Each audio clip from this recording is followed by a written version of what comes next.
Siapa di antara kita yang ketika sholat memohon kepada Allah solusi? Jangan-jangan selama ini sholat itu hanya menjadi formalitas saja.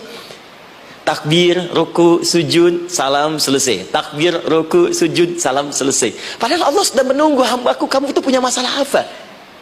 Makanya setiap waktu dibagi 5 supaya hidup kita ringan. Subuh ke zuhur punya masalah, zuhur sholat. Begitu kita mohon, tuntas masalah itu. Zuhur ke asar punya persoalan, asar sholat. Dijawab oleh Allah, tuntas persoalan itu. Karena itu semua nabi dan rasul, bahkan orang soleh, ketika punya persoalan dalam hidupnya, even itu hanya menulis karya ilmiah, maka mereka akan memulai dengan sholat dan minta kepada Allah Subhanahu Wa Taala. Teman-teman kenal Nabi Zakaria? Bagus. Baik, di sana belum tulis, sudah kelihatan. Sini kenal Nabi Zakaria, alhamdulillah. Tapi nggak apa-apa. Saya ke Sukabumi, Pak. Ada yang kenal Fir'aun? Kenal Fir'aun, kenal, bagus.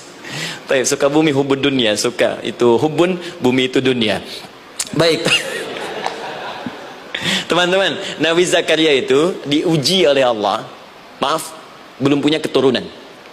Dan semua nabi punya ujian. Jadi jangankan kita, nabi aja yang jelas surganya punya ujian. Ya, Anda pernah sakit, Nabi Ayub sakitnya lebih parah dari kita. Ya, Anda di keluarga belum ada keturunan, Nabi Zakaria pernah lebih daripada kita.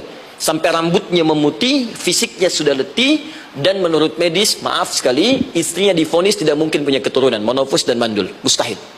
Secara klinis gak mungkin, secara medis tidak mungkin. Maka Allah tunjukkan satu isyarat yang sangat luar biasa.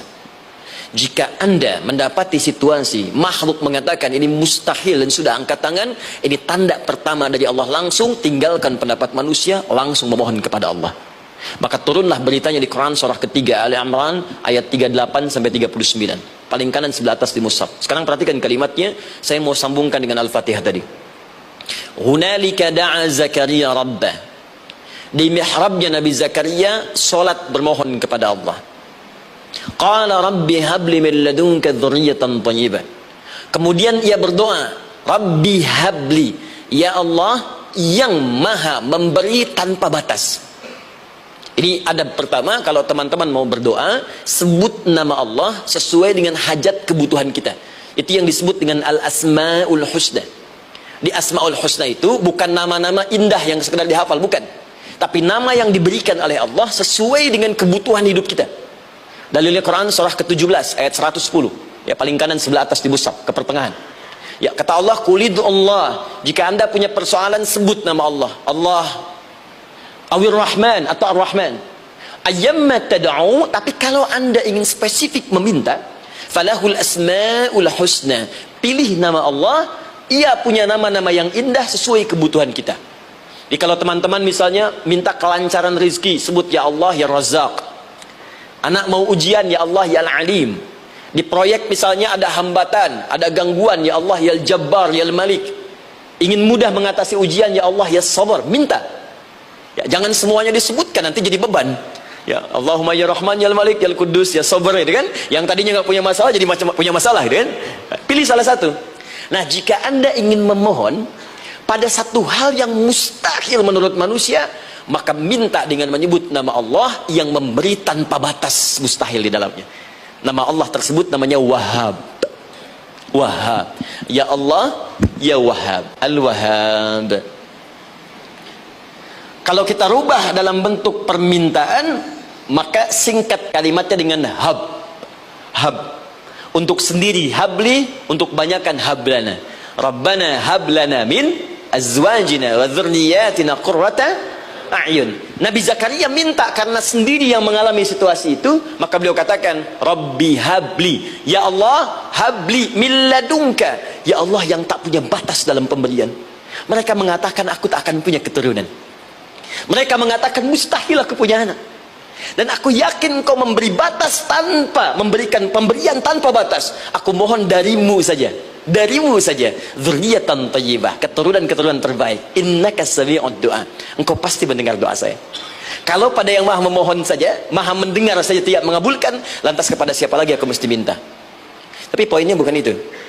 Poinnya adalah ini disampaikan oleh Nabi Zakaria dalam keadaan sedang sholat. Masih berdiri dalam sholatnya.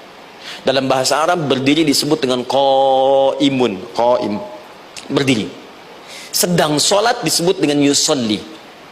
Perhatikan ayat 39-nya. Fanadathul malaikatu wa huwa qaimun yusalli fil mihrab. Maka ketika doanya selesai dipanjatkan, sholatnya belum selesai.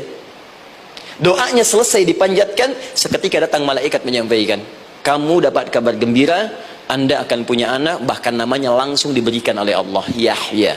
Artinya hidup. Yang mustahil menurut manusia, lahir dari rahim seorang perempuan yang divonis monopos dan mandul, kata Allah, bagiku yang gak ada yang mustahil. Jadi dan hidup dia. Kapan itu terjadi? Masih sholat dan belum selesai dalam sholatnya, dalam keadaan berdiri.